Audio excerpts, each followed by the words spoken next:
আসতে চলেছে চমৎকার শ্রাবণ মাসের সোমবার, যখন ভগবান শিব তার ভক্তদের ওপর অসীম কৃপা বর্ষণ করবেন।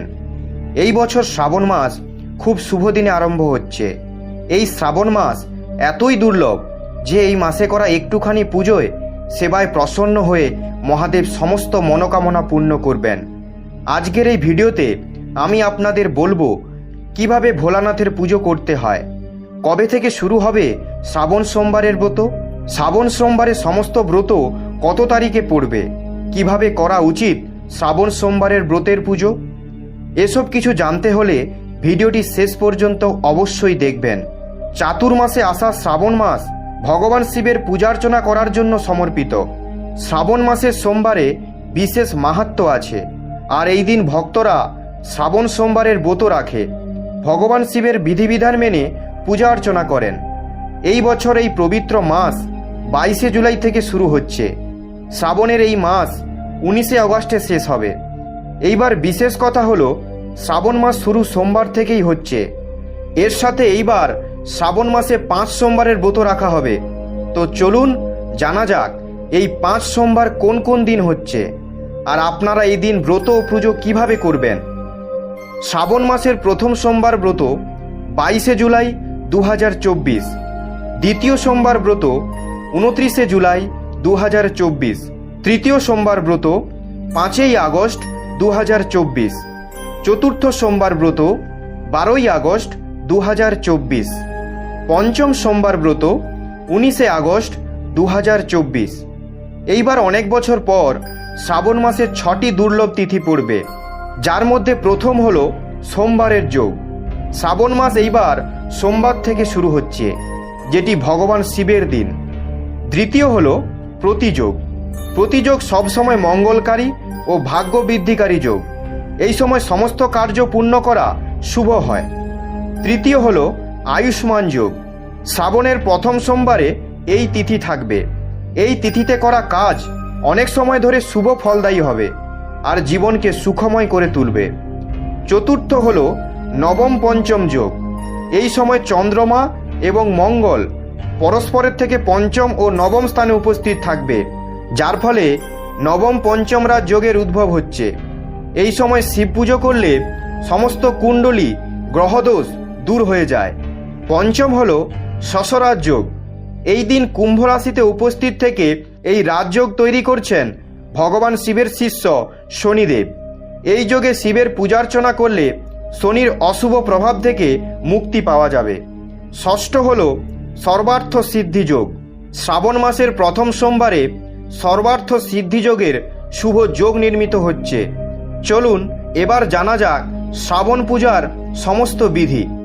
শ্রাবণের ব্রত রাখার জন্য সকালে ব্রহ্ম মুহূর্তে উঠে স্নান করার পর পরিষ্কার বস্ত্র ধারণ করতে হবে। এরপর ঘর অথবা মন্দির পরিষ্কার পরিচ্ছন্ন রাখতে হবে।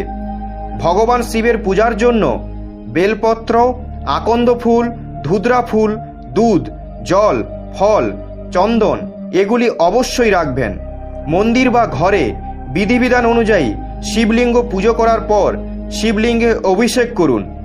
শিবলিঙ্গের অভিষেক দুধ, দই বা গঙ্গাজল দিয়েও করা যেতে পারে। শিবপুরাণ অনুযায়ী অভিষেক করলে মহাদেব অতি প্রসন্ন হন। পৌরাণিক কথা অনুসারে সমুদ্র মন্থনের পর উৎপন্ন বিষ পান করার পর ভগবান শিবের কণ্ঠ নীল হয়ে গিয়েছিল। তখন বিষের তীব্র উষ্ণতা ঠান্ডা করার জন্য দেবতারা ওনার জল দিয়ে অভিষেক করেছিলেন। তাই ভগবান শিবের জল অভিষেক অত্যন্ত প্রিয়। ভগবান শিবের অভিষেকের জন্য জল, দুধ ও দইয়ের ব্যবহার করা উচিত। আপনি পঞ্চামৃত অর্থাৎ দুধ, দই, ঘি, মধু, গঙ্গাজল দ্বারা অভিষেক করতে পারেন। সব জিনিস নিয়ে গঙ্গাজল মিশিয়ে অভিষেক করানোর সময় এই মন্ত্র জপ করুন। ত্রম্বকম যজামহে সুগন্ধে পুষ্টিবর্ধনম উর্বারুকমিব বন্ধনান মৃত্যুর্মুক্ষীয় মহামৃতাৎ। আপনি এই মন্ত্র জপ করতে পারেন। কর্পূর গৌরং করুণাবতারং সংসার সারং ভুজগেন্দ্রহারম সদা বসন্তং হৃদয়ারবিন্দে ভবম ভবানী সহিতং নমামি। এবার ভগবান শিবের কাছে নিজের মনোকামনা চেয়ে শ্রাবণ সোমবারের ব্রতের পুরো দিন নিষ্ঠা ভরে সংকল্প করুন। তারপর গণেশ দেবের, তারপর ভগবান শিবের এবং মা পার্বতীর আরতি করুন।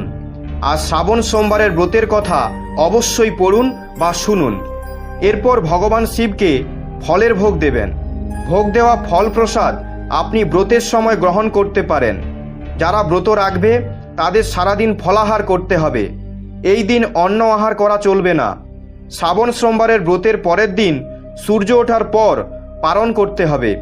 ব্রতের পরের দিন সকালে উঠে স্নান করে প্রথমে ভগবান শিবের পূজা আরতি করতে হবে, ভোগ দিতে হবে, আর সেই ভোগ খেয়েই নিজের ব্রত পালন করতে হবে। এবার জানা যাক সেগুলি কোন জিনিস যেগুলো ভগবান শিবকে অর্পিত করলে আপনার বড় বড় কষ্ট দূর হয়ে যাবে আর ভগবান শিবের কৃপায় আপনার সমস্ত মনোকামনা পূর্ণ হবে। এর মধ্যে প্রথম হলো বেলপত্র, যা ভগবান শিবের ত্রিনেত্রের প্রতীক।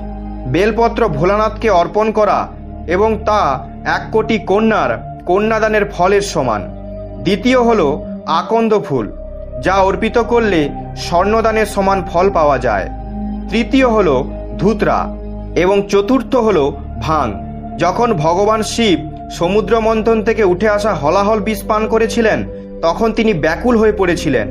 তখন সবাই ভাং, ধুতরা, বেলপত্র ইত্যাদি ঔষধি দ্বারা ভগবান শিবের ব্যাকুলতা দূর করেছিলেন। সেই সময় থেকেই ভগবান শিবের ভাং এবং ধুতরা খুব প্রিয়। পঞ্চম হলো কর্পূর, যার সুগন্ধ ভগবান শিবের খুব প্রিয়। ষষ্ঠ জিনিস হলো দুধ। সপ্তম জিনিস হলো অখণ্ড চাল, যা হলুদ অর্পিত করার পর ভগবান শিবকে অর্পিত করা হয়। অষ্টম হলো শ্বেতচন্দন। নবম এবং সব থেকে গুরুত্বপূর্ণ জিনিস হলো ভস্য, যা সবসময় নিজের অঙ্গে মেখে ভগবান অত্যন্ত প্রসন্ন হন। এরকমই অসংখ্য খবর জানতে হলে আমাদের চ্যানেলকে সাবস্ক্রাইব করুন এবং কমেন্টে হর হর মহাদেব অবশ্যই লিখুন।